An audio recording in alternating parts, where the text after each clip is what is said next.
We get busy in life and things get caught up, paying the bills, running, doing the job, clients, calling people, whatever it happens. Now we're home. There's no reason to still keep watching TV. There's no reason to being lazy. There's no reason to not do these things because we don't know what's going to happen. It would be really nice at the end of the day to be able to just go outside of your house, pick your fruits, your vegetables, those couple things that you normally go to the store, and make a salad.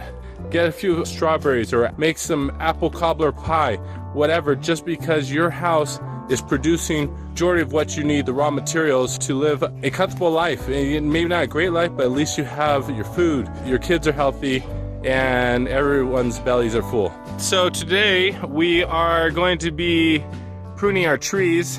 I'm a little bit behind because when you start to see new growth, that means that the sap is coming up from the roots.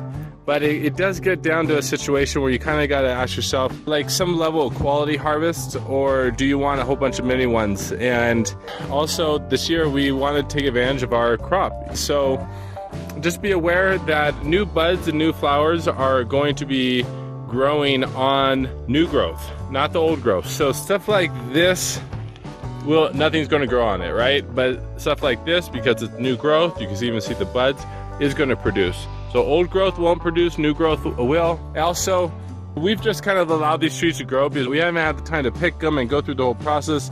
Now with this Corona thing, we're going to take full advantage of. We have 2 pear trees and an apple tree that produce pretty well. So what I'm going to do is I'm going to literally go in here and take off 25% of this crop.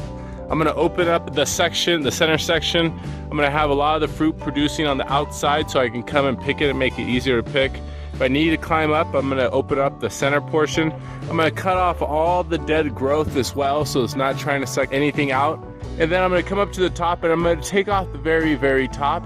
I'm going to open up this tree to go outward versus upward. And the same thing's over here. I'm going to open them up on the top. As the wind blows, the branches are going to be rubbing up against each other and they're going to be creating damage basically. So what you want to do is you want to go in here and just free up this branch. So you see how this branch is open right here. Same thing with this one. This branch is open. It has room to grow, sunlight to penetrate it, and it's not rubbing up against another branch.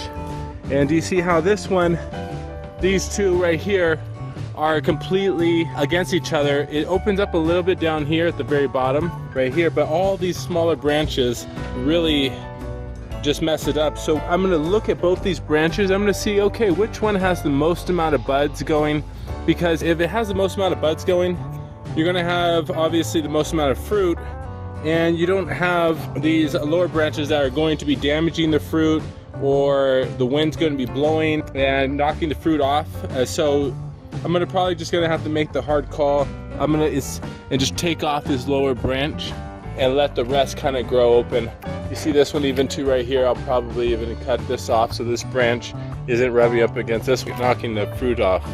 And then I'm gonna come up to the very top. I'm gonna cut the top off, probably about 6 feet down, 7, maybe even 8 feet down, and just kind of take the top off basically and force all that fruit, all that low picking fruit down to these bottom branches all the way around here. Okay everyone, so as you can see, tree 1, 2, and 3 in the back.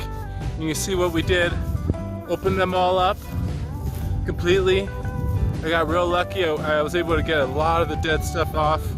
And remember, when you can take up to 25% of your tree off, and that doesn't include the dead stuff. So when you come over here and you see, here's my helper, all of my old trees, you can see a lot of the stuff I had was already bearing some buds. And normally you don't want to do that, but this stuff was on the top. A lot of the stuff was already dead. Things aren't going to grow off the dead stuff. And there's a number of buds, but I got it off the top. I can send any of my kids out here pretty much. And with a simple tool, we can take the pears and the apples off of my trees.